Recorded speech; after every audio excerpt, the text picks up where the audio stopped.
Okay, you were talking about the parallax view and how that came about.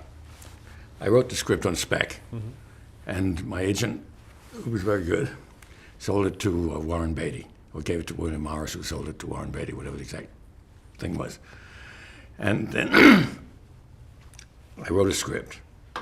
Warren Beatty got Alan Pakula involved in it. And then we skip now to a airplane flying to Paris, where Alan Pakula is flying to Paris. And he says to this, he's reading the script, and he says to his seatmate, whoever that was, "This is the first draft I've ever written, and I'm ready to shoot without changing a word." And the guy in the seat behind him was a Frenchman named Robert Dorfman, leans over and taps him on the shoulder and says, "Please, would you tell me who wrote this script?" And they said, he says, "Lorenzo Semple, Dorfman owns Papillon, and he's been having great trouble." And so when he gets back, he calls up Ziggy and says, "Could Lorenzo possibly work on this?" At this time, Beatty, chiefly Beatty, but also Alan, they want to change my script totally after this thing, incidentally, totally.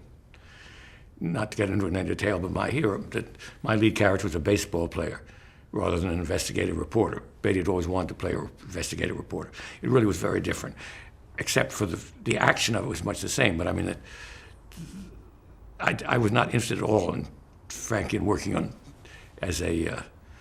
So I know that I've been told Beatty is, he's a very smart guy, good guy, but he does a lot of writing on things, and I just didn't want to get involved with it on that level. So you didn't actually work with Beatty or never saw him. What about Sean Connery? Excuse me, Robert Redford on 3 Days of the Condor. I met him once. I met him once at a meeting at the Polo Lounge with agents and things around. They were talking about the casting of the girl in it. And I remember his agent said to him, "Robert, you can get anybody in Hollywood who will play opposite you. There's one exception, who has to really like the script or she won't do it." And that actually was Julie Christie, oddly enough. That's what I remember that whole thing. Was it your idea to make it 3 days instead of, because the book was 6 days? I know, it was everybody's idea. I think it was my idea. Plainly, when you think of it, there wasn't enough action to sustain 6 days. I mean, 3 days was plenty. Enough is enough. But anyway, so this perfect script, they changed totally. They want to change totally. I mean, as to its overall thing.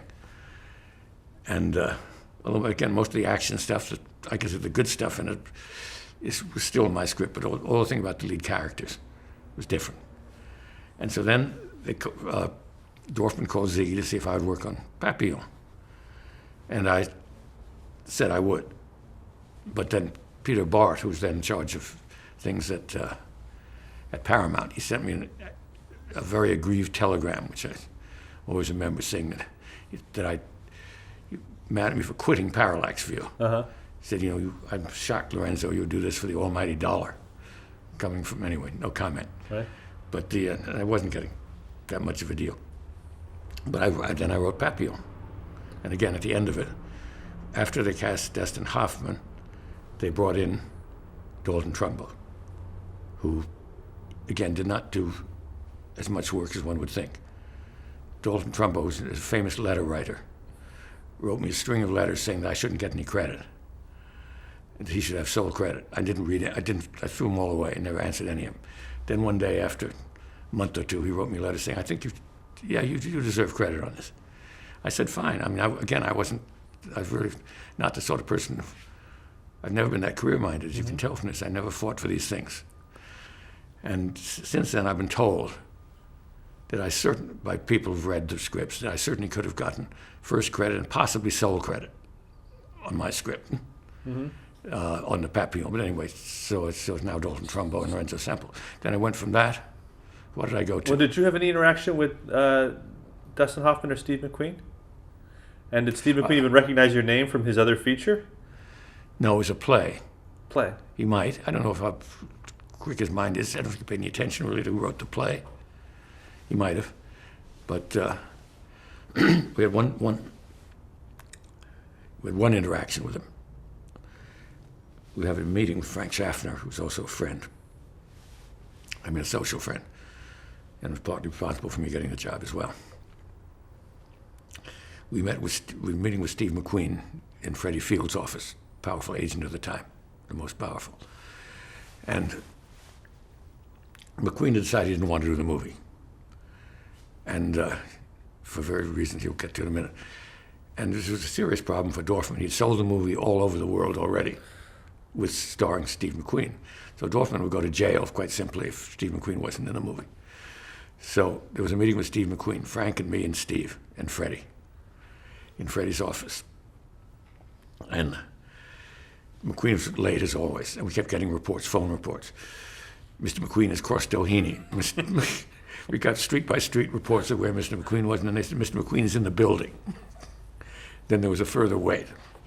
Anyway, then he showed up with an attaché case with a hamburger and all sorts of stuff, which he said, excuse me, I'm hungry. And then he started out saying, he said, I'm not anxious to do this movie. He said, this is when he was just carrying on with Ally McGraw at his hottest. He said, I just want to play around with my kids. I want to ride a bike in the desert with my kids. I don't think I want to do this movie. I'm going to shoot in Jamaica, and a friend of mine in the CIA said it's not safe to go to Jamaica. So I'm not going to do this movie. And he said, tell me honestly, do you guys really want to do this movie? Dorfman, who was faced with jail if he didn't do it, just went over like a real lead balloon, that thing. And everybody was speechless, you know.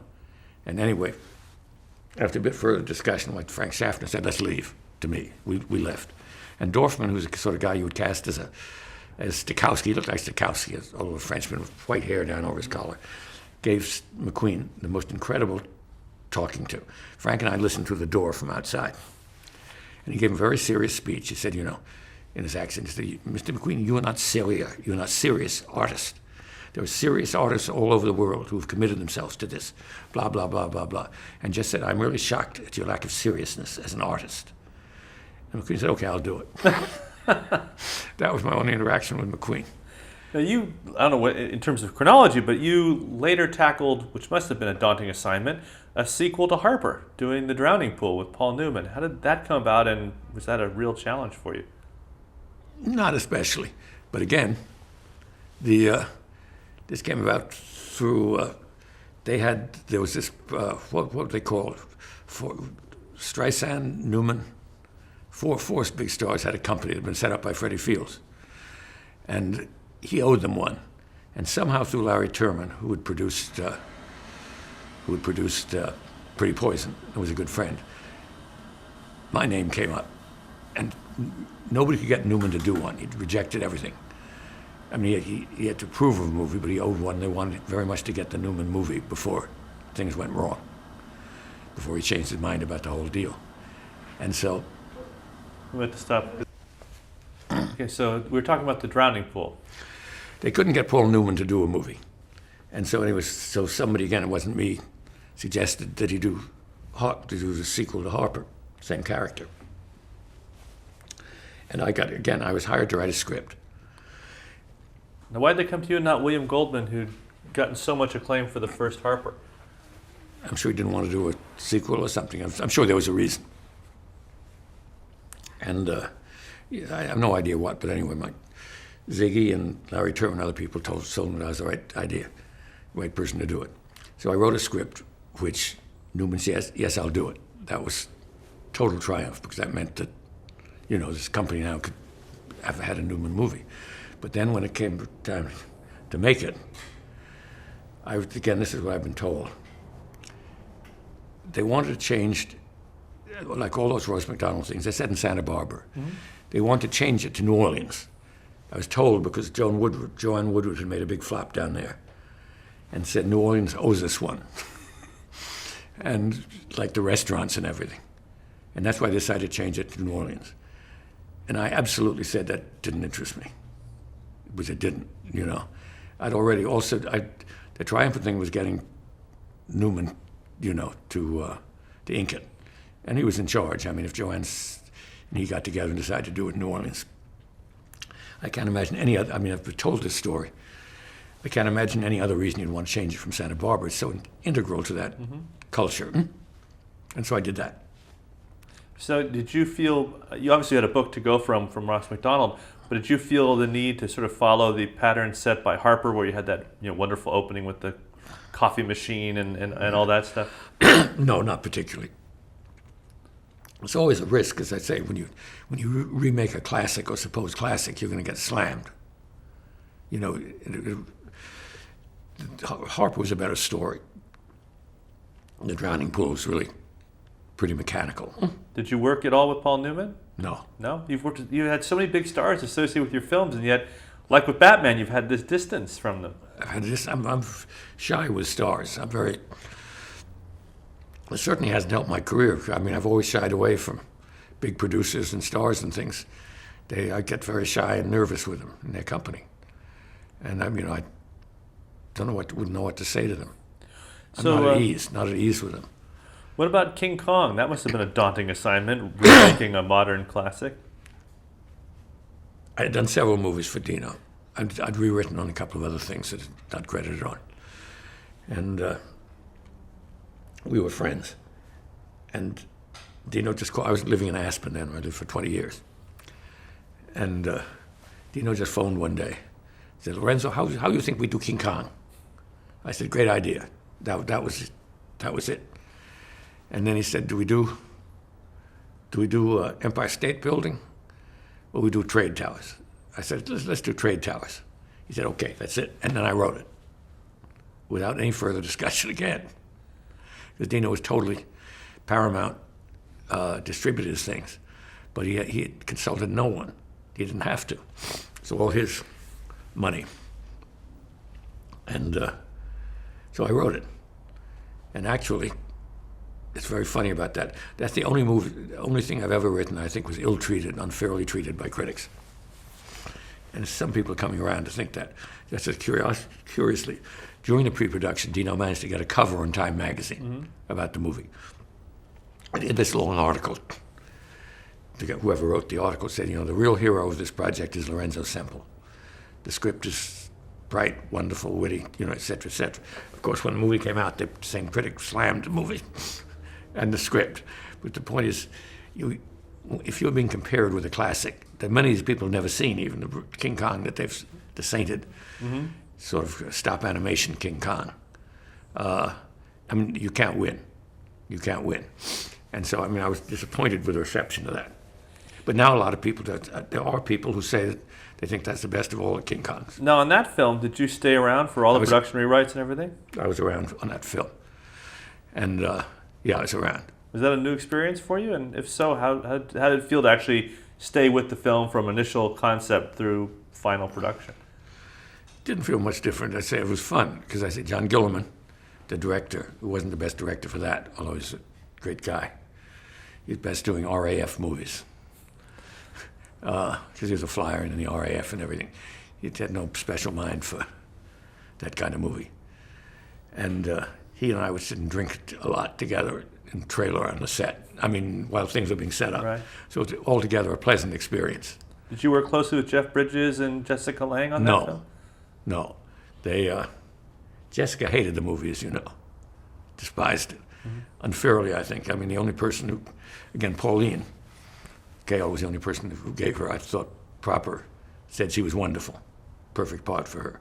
Other people, everybody gave her sort of a good notice, but again implied, how did she get involved in this trash? She really didn't like the movie. This was before she'd had any movie success. And Dino had signed her to do 5 pictures or something, and she just hated the idea. She had been a model. And after this movie, she went and got involved with Baryshnikov, and became an A-list star and made these movies and everything. Became an actress. So and she would not talk to her a bit on the set, but she wasn't eager to talk or do anything. So then you got involved with a very troubled production, the new James Bond film, Outside of the Broccoli Empire, Never Say Never Again. Can you tell me a bit about how, I know there was a script before you by Len Deighton, by Sean Connery himself, and scores of other writers. How did you get involved in that film? Jack Schwartzman, who owned it, I was recommended to him by a friend of mine, not an agent, just somebody who worked with him as an associate producer, kind of. And so I was hired. You know, and I didn't know anybody else had done a script before. I mean, this is news to me even now, that these people, I don't know if they really did scripts. I doubt it very much. Well, I have some of them. Really? The one that Sean Connery and Len Dighton did was called Warhead, based on a concept by Harry Whittington and Kevin McClory. Kevin McClory. Yeah, They've been trying to get off the ground for years. I know. Kevin wanted it off the ground. Since the book is actually, the actual printed copy of the first novel says by Ian Fleming and Kevin McClory. He's credited there on the title page. And it all got very complicated afterwards, but he certainly had some rights to it. But the problem anyway was to make a movie that was like Thunderball, which it was based on, but not too like Thunderball. And these were both for legal and other reasons. It had to be like it and not like it. They claimed we only had the right to remake, that Jack only had the right to remake Thunderball, the movie. We claimed, we being the other side, Jack Schwartzman, claimed we had a right to make anything based on the book Thunderball. Now, for example, if there's a sentence in the book says, Smersh now decided to plot to kill the president. We could write a whole movie about a plot to kill a president based on Thunderball. Mm-hmm. They said, absolutely not. And they prevailed. Well, the lawsuits went on for years. And I wrote it anyway. Went to London. Well, first I flew to Marbella, saw Sean, showed him a treatment I'd written, persuaded. He said, yes, I'll do it, which again was a big step forward. So you were mentioning how shy you are around actors. Was it difficult for you to be? That's the only time I've had contact with an actor. You had to aggressively sell him on the idea of coming back to a role he'd walked away from. I lost my voice slightly, so I couldn't be very aggressive. But I'd lived in Spain, that same part of Spain myself, and it was easier than just sending some thug writer over, you know, from Brooklyn. We had a nice talk about Spain, everything. He liked the treatment, you know, and he just said, I like it, it's okay. The idea of him playing an older guy, called back. Mm-hmm. And he never mentioned any of the other scripts, incidentally. The title was thought up by his wife. Well, so he always said. I don't know. It wasn't mine. I didn't have a title, you know, with thing of a title. But anyway, so we go into pre-production, go to London.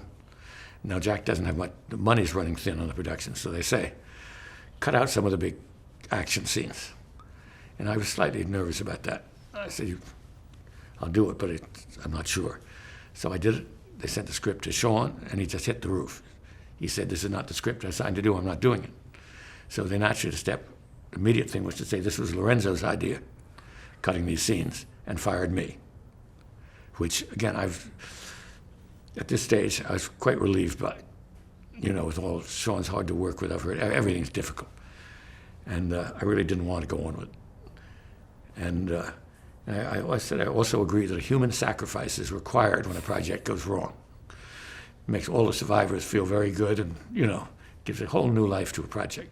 I'm sure in television often as well as anything else, to get rid of the creator or a showrunner or something makes you feel, oh, now we've got a total fresh start, we can do it. No. How did you feel about the final film? So-so. It was... That's too long a story and not relevant here, but in a very strange way, I'd actually worked on Casino Royale long before this, 20 years ago. I was traveling around with Gregory Ratoff, who was a famous character, writer, director, Hollywood. And he'd been making an unbelievably bad movie Fox movie in Egypt. At that time it was called The Royal Bed, about Farouk. Gregory was fat, played Farouk perfectly. Anyway, they made this movie in Egypt. It was an unbelievable disaster when it came out, but everybody was stealing money from the production on the set. And Gregory had 10,000 pounds, Egyptian pounds. Most people, when they stole money, they bought a diamond or something, which was very dumb because the person who sold them the diamond reported them immediately to customs and they were confiscated as they left the country. Gregory sewed the money into the inside of his suit. And he took a vow. He was always taking vows on the grave of his mother. And he said, I take a vow on the grave of my mother that if I am not stopped, the first book I read a review of in Time magazine on the TW-8 flight from Cairo to Athens, I buy that book. It was Casino Royale. It was the first review of it. Nobody ever heard of it, so Gregory owned it. And he thought that it was generally agreed that the character Bond was too stupid to make a movie about. And Gregory wanted to change it to a movie about He wanted to have it played by Susan Hayward, make Bond a woman. And I traveled around for several months in Europe with Gregory, working on that script. The script was never really to be made at that stage, but this was an excuse for Charlie Feldman and Zanuck to give Gregory money to live on. It was written off against this script. I just had to turn out pages, and every once in a while we'd go to the American consulate or embassy and sign some paper with red ribbons on it and wax seals that I'd done this work. And so that's how I'd gotten to work on a very different Casino Royale. Did that script ever get finished? The Susan Hayward Casino Royale? No, never got finished. But as a result, when Gregory died, Charlie Feldman owned the script because he'd put up the money. And Feldman made that very bad version, that farce version with Woody Allen type thing. But still, the movie was not the movie had not been made properly. It's still the best of all Bond books, actually. At least the novel. It's very simple. They did make a TV pilot with Barry Nelson as Card Sense Jimmy Bond for an anthology in the 50s called Climax.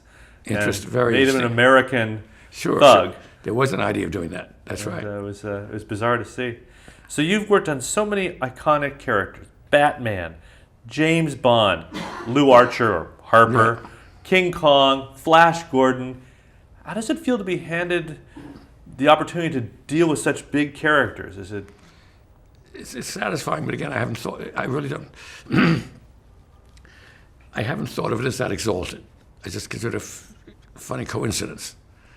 The guys that I've worked for have been, Dino especially, he cast it. Dino has all the scripts translated into Italian.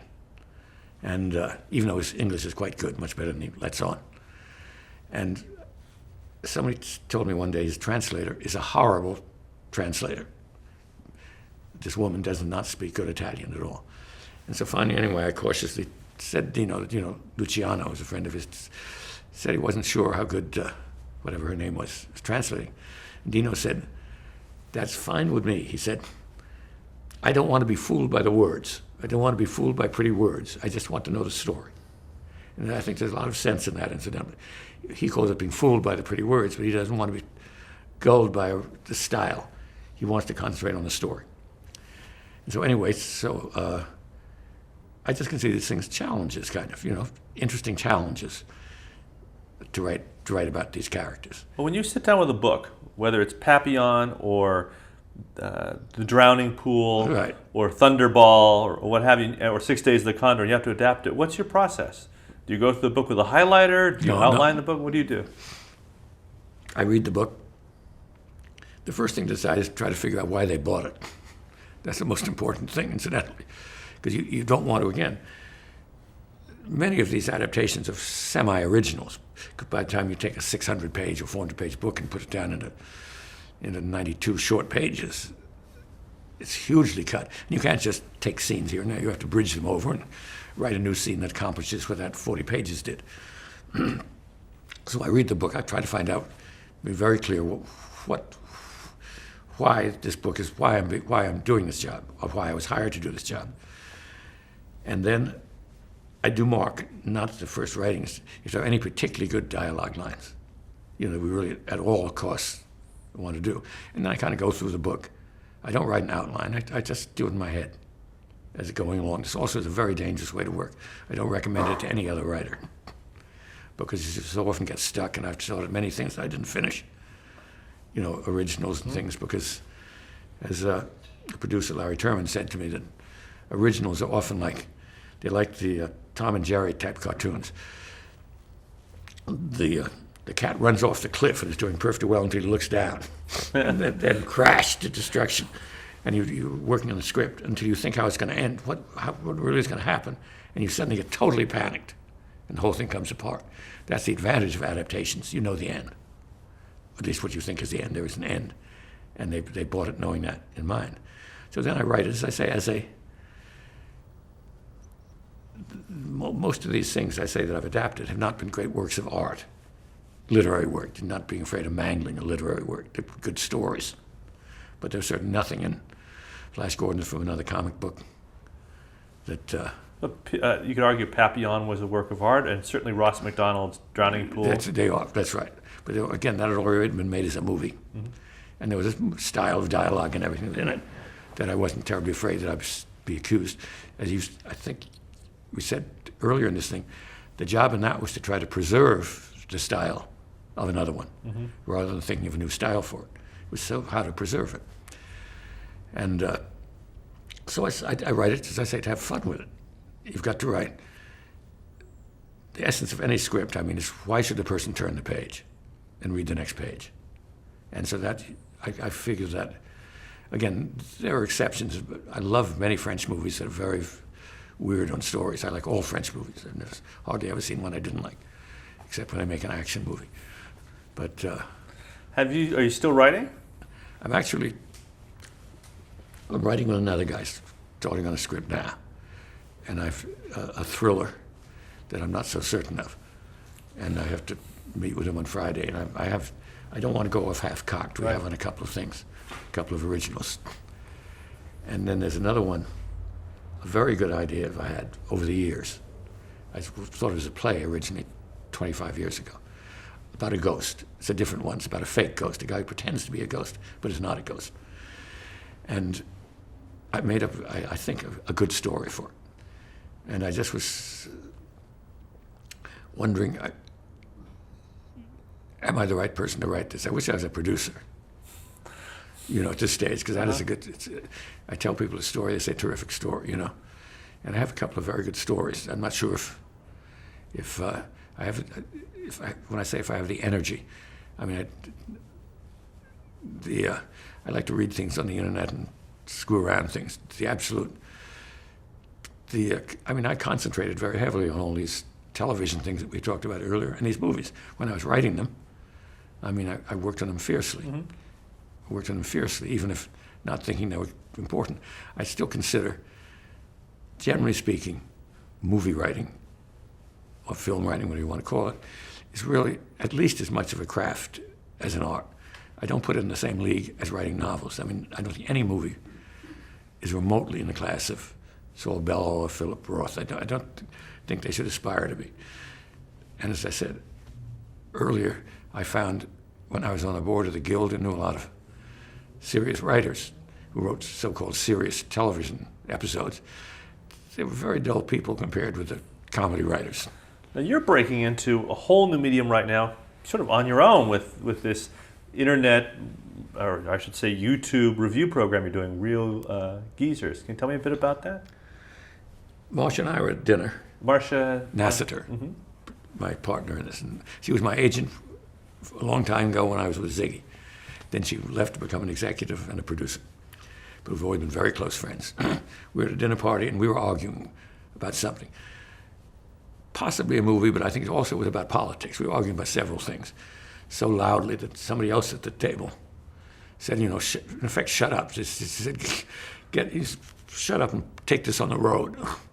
And Marcia and I thought, hey, it would be interesting to do a show. My idea originally was to do a show called Lorenzo and Marcia Read the New York Times, in which we got that day's New York Times and opened it sort of at random, not really, and talked about some amusing or interesting article on a subject. I still think it's a good idea.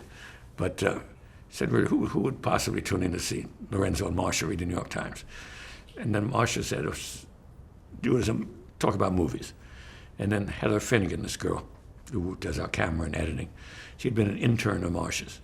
She's a very sweet, nice girl who'd been trying to be a documentary filmmaker, and she does post-production on Iron Chef. And she said, I watched everything on the computer, but I hadn't really even thought of putting it on YouTube. She said, put it on YouTube. Marcia had never heard of YouTube. And Heather says, nothing easier than to tape and put it on YouTube. A couple of clicks. So we did. And it was as simple as that. But now, as I say, there's a certain slight conflict. Marcia sees what I'll call a greater Geezers, in which we make money. She makes money off it. I wouldn't mind making money, but she looks on it as another little career. I consider it sort of fun and games. That we've had an extraordinary notice, as you may know. Just a few days ago, we did an NPR radio. We've done 2 for the BBC. Good Morning America had a thing on us about 2 weeks ago. I think they shot here, and they they got permission to shoot inside the AMC theater in Santa Monica. And they follow us into the theater, sing a movie and stuff like that. We've been written up everywhere.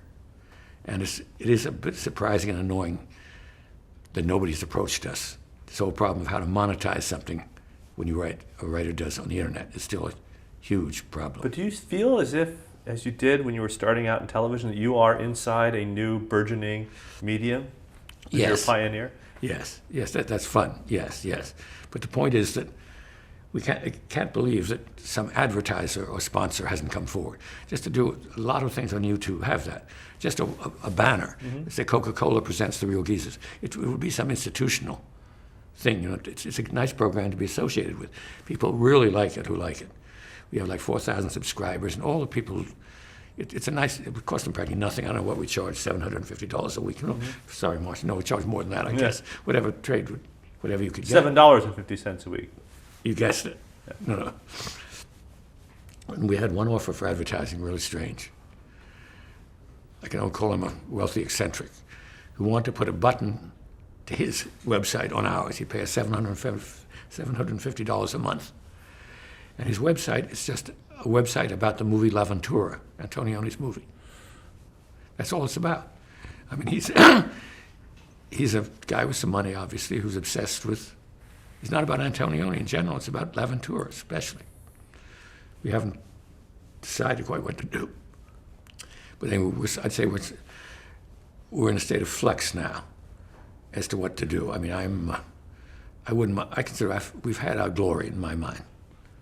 We've really had our glory. We've been written up everywhere. From Wired magazine gave us a good write-up, to the Jerusalem Post, to being on, and we were interviewed last week for the Tonight Show, which I'm not anxious to go on. Marcia's very anxious. Because the point is that the lady loved us that interviewed us. I mean, she liked our life stories. She liked everything. But Jay Leno and his audience are not a bit interested in movies. It's a comedy show. They want things to laugh at. And on one show recently, I said, for example, Marcia said, "I love being old." And I said, "You're absolutely out of your fucking mind." He said, "You're totally crazy. It's the worst thing in the world," and so forth. Now, that's the kind of thing Jay Leno can have fun with. I bet he has 10,000 old jokes in his file cabinet. And also, the first one we did was on Superbad, and we talked about the language of it. And I think the idea of aged people using this bad language and talking about it also interested people. That's, again, the kind of thing that Jay Leno could have fun with. If we do get on, which I don't think we will, although this woman is going to recommend us very strongly, but she said 1 in 50 of the people she interviews gets on the air. So looking back, you mentioned you've had your glory. Well, you're talking about Real Geezers, not about your career. I'm talking about Real Geezers. But talking about your career, you've had enormous success with Batman. You've written some of the best love movies of our time. If you were to look back on your career, what are you most proud of? How would you like to be remembered? As being very professional, which I have not always been. That's why I particularly want to be that. I mean, there have been times when I made pitches and sold an idea on 2 sentences and collected maybe $10,000 and never wrote the thing.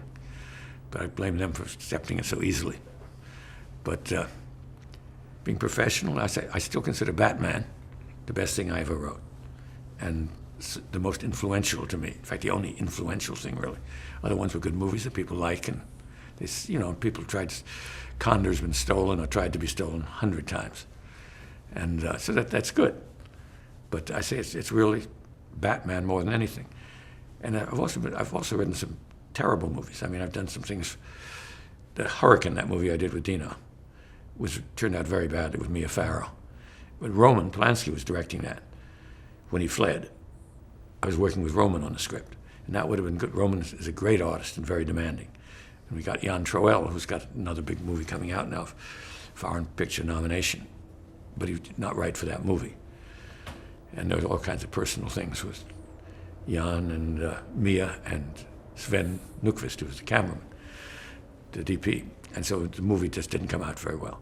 But I mean, I often get credited by strangers with movies I didn't write even, which is, after a long time, the only thing to do is to say thank you. Because if you point out, it makes them feel like idiots. Don't discuss it, but just say thank you, I'll be right back. Or thank you, I have to go to the bathroom or something. because, and then actually again, on the day after tomorrow, there's an event at the Writers Guild in which I am one of two people being honored as living legends. And they're going to show a movie of mine. And I'm going to have a talk with Patrick Goldstein. We're going to talk about movies and my career in writing. And the point of this is supposedly for elder statesmen writers to pass on their knowledge to younger writers. Picking up on that, what is the best piece of advice you ever given, and what's the best advice you could give a writer today, starting out in television? Television is so different. I mean, in other words, television really, it's about the track record. If you're talking about comedy television, or episodic television, as I understand it, I haven't tried that for a long time. It really depends on who you have involved in it, and track record and all those things entirely. I understand if I just wrote a 2-paragraph idea for a series, I or anybody wrote it, everything would depend on who I got enlisted aboard it and whatnot. I think networking and everything, it's very important, the politics of television. I think now, from when, again, I'm just talking secondhand, I do think having an original voice is helping much more. In programs like Monk and Weeds and things, they're trying to be more original. But generally in writing, see, I would tell I may have said this earlier in this interview, but I tell my students at NYU, the first thing is to improve your personality. I don't care about your writing, because it's writing, getting movies done, television, is an arduous, difficult process with all the people that are involved these days. Notes and people, detestable people. And so obviously anybody in their right mind wants to work with somebody they like rather than somebody they don't like. And unless you really think you've got something, the Koh-i-Noor diamond here, be likable. I don't mean, certainly not lick boots, because actually they like to be insulted a bit if you do it wittily enough. Mm-hmm. But, because another line I always used to use when I was selling pitches to movies, I'd say this movie probably will fail. Most movies do. But if it succeeds, what an upside. That's what they really want to hear, because most movies fail anyway. But if you can appeal to their greed by thinking that if it works, it's going to be huge. They don't want to know that if it works, it's going to be just good or win an award. They want to know it's going to be huge. And that's a piece of advice I would give writers. And also, every writer practically I've heard talk at this kind of thing, they're very self-pitying, which I think is a bad idea anyway, but they usually start off, I've heard 2 or 3 quite distinguished writers start off saying, we the writer, we're the only ones who face the agony of the blank page. Everybody else has something to do. We're the ones. And I say, actually, you're idiotic. The blank page is the greatest moment of writing a script. It could be the greatest script in the world. It's going to go downhill from here as you write it. But be happy that you have the privilege of facing the blank page. And that should be, that should be your approach to writing. I'm not talking at all, and I never do, about the Sid Fields type thing about having something happen on page 23 or all that stuff, which I understand is very, very useful and required in television now, particularly.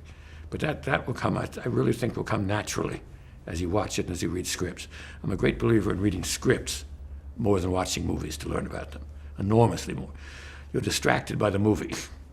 The same way Dino would be distracted by the nice words from the story. You're really distracted from the movie. My favorite thing that I would do in class, I would show the first 10 minutes of a movie, any movie.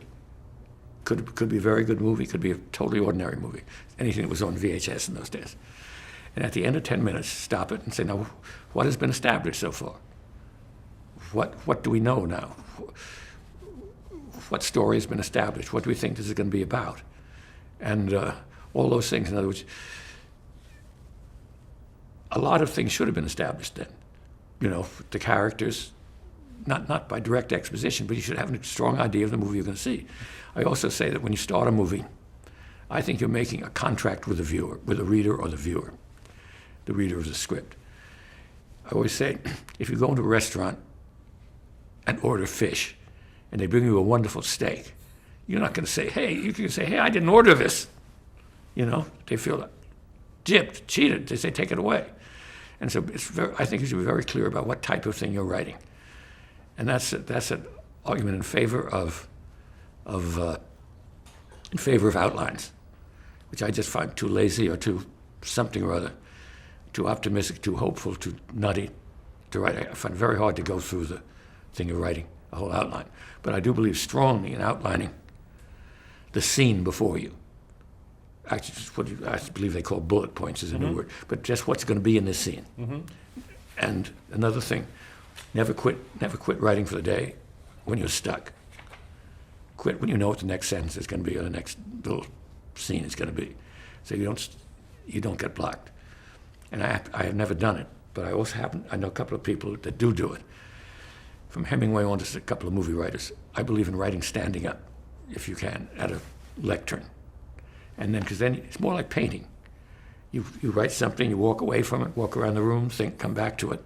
I think it's a much more flexible and artistic and generally fluent way to write. But you don't do that.